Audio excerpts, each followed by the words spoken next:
Okay, what's up, y'all? I was trying to record this video on using the YouTube cam because I have one on my laptop, but it's not working.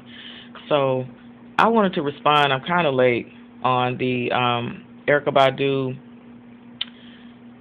and Flaming Lips song.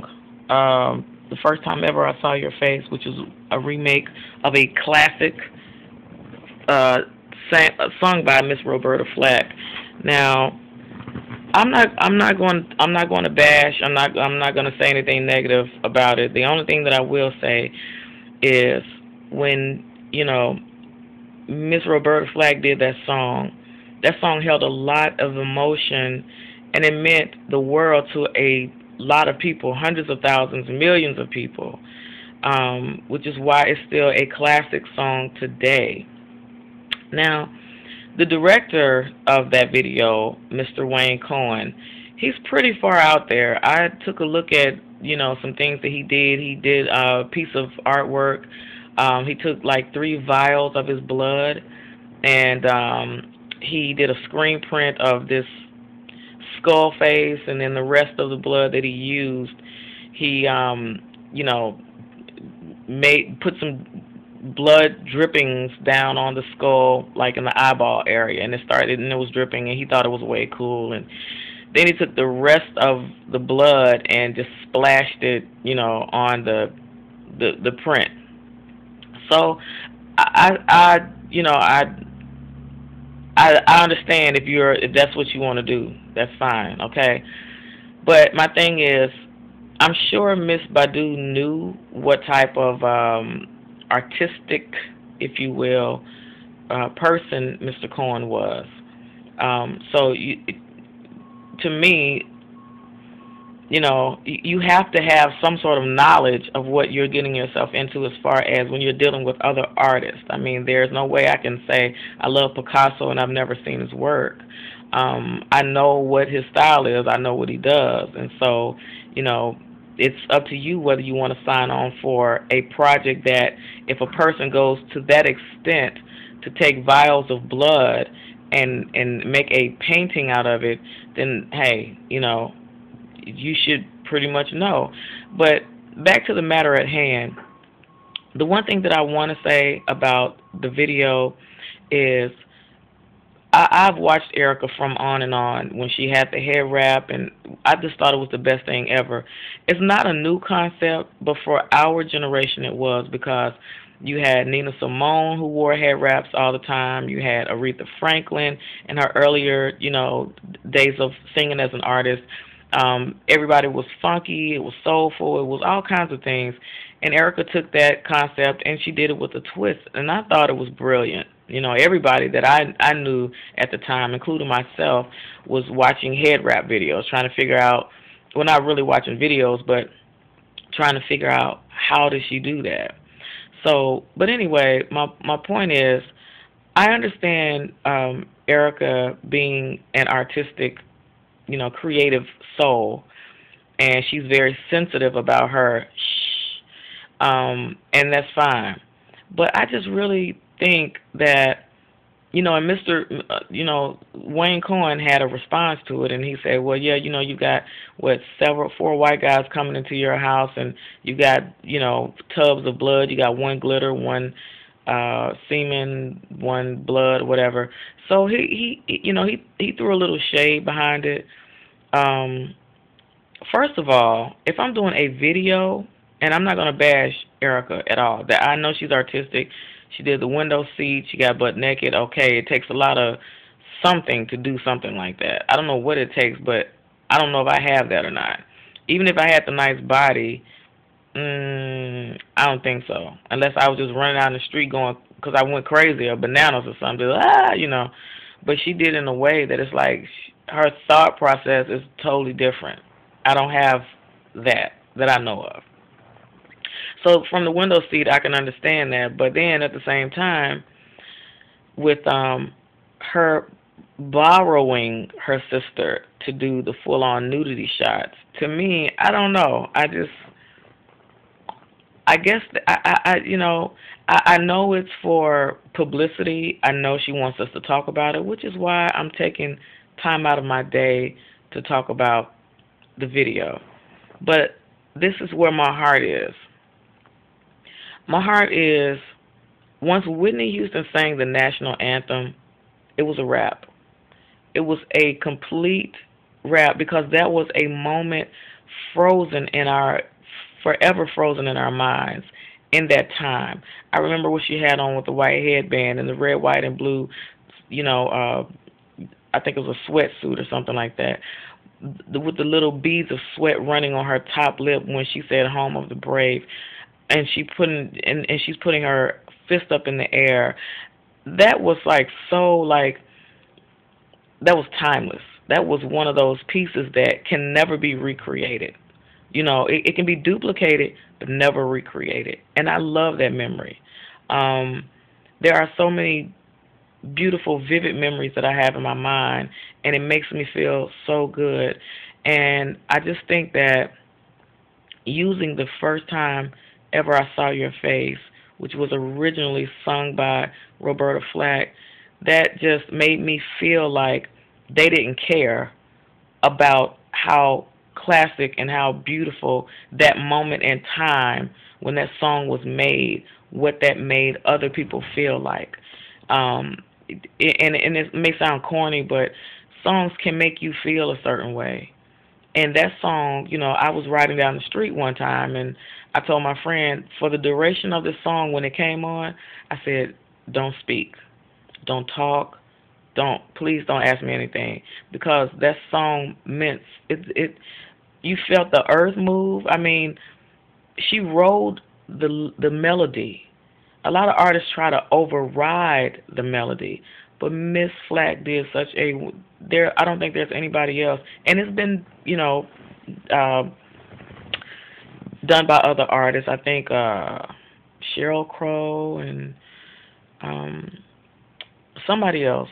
It was a couple of people that redid the song, but the point is they kept it in the same vein of how beautiful and how the chorus and the melody and that song made you feel some sort of way. Like it's almost like a release. If you're going through a moment in time, it's almost like a spiritual release of something when you hear it. If you're conscious, if you're in that mindset.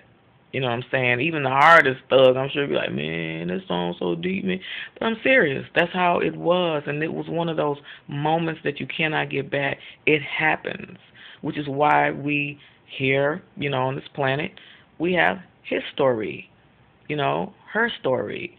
Because there are moments in time that you can't forget, that needs to be passed on, information that is forever embedded in the minds and hearts of those who may have experienced something or, may, when they leave, want to pass on information. It's history. It's like your family tree. It's like it don't stop, It's like I need to know who did what. I need to know this person just so that you can move on, so you can go on, so you can have meaning and make sense in your life.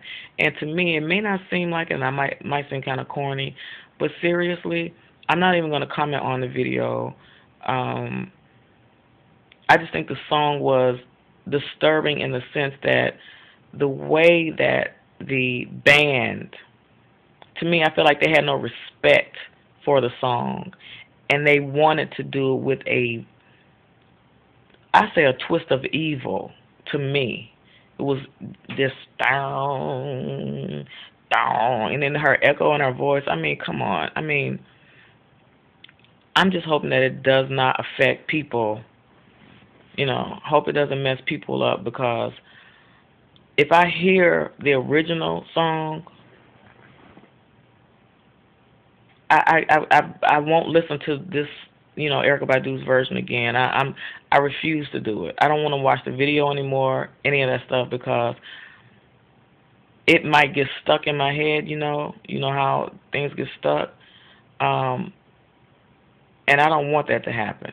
I just need to know that the first time I ever saw your face was not raped, beat up, and mutilated by the newer version of what they thought was art sorry, somebody likes it. I know somebody likes it because it's out there. The sound of it and everything. You know, if I saw that on a big screen or something like that, I'd probably get scared to death. I'd probably close my eyes and run out the venue. I could. It's too much. It's too much. Her being in her artistic form, you know, maybe in a daze or a haze, singing that song, okay, I can understand that. But without all of the brown, like it's just like it's like those guys didn't care. They really, to me, it's like they did not care. They just, yeah, let's take the first time ever. So, you know, I don't know who came up with that, but that was not cool. That was not cool at all. I don't think it was cool, but that's just my own little opinion that means nothing. But I had to address it because sometimes you have to let things be. That's it. Just let it be.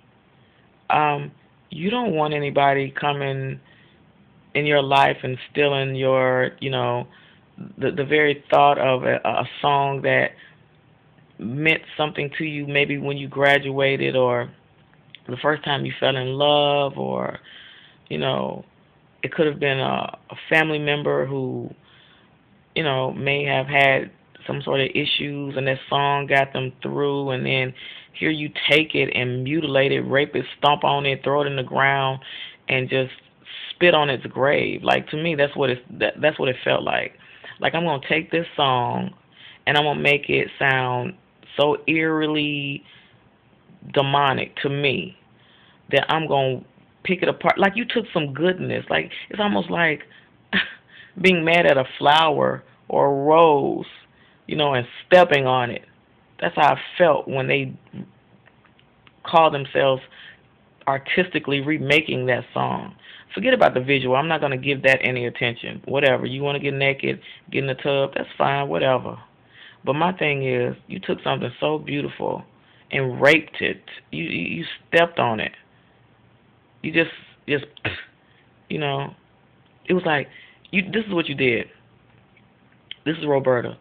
The first time ever I saw your face, I felt the earth moving your eye. Okay, like that, right? You just took it and you stood there and looked at her while she was singing and said, yeah, right. The first time, bang, ever. I mean, okay, I'm done talking about it. Much love to you, Erykah.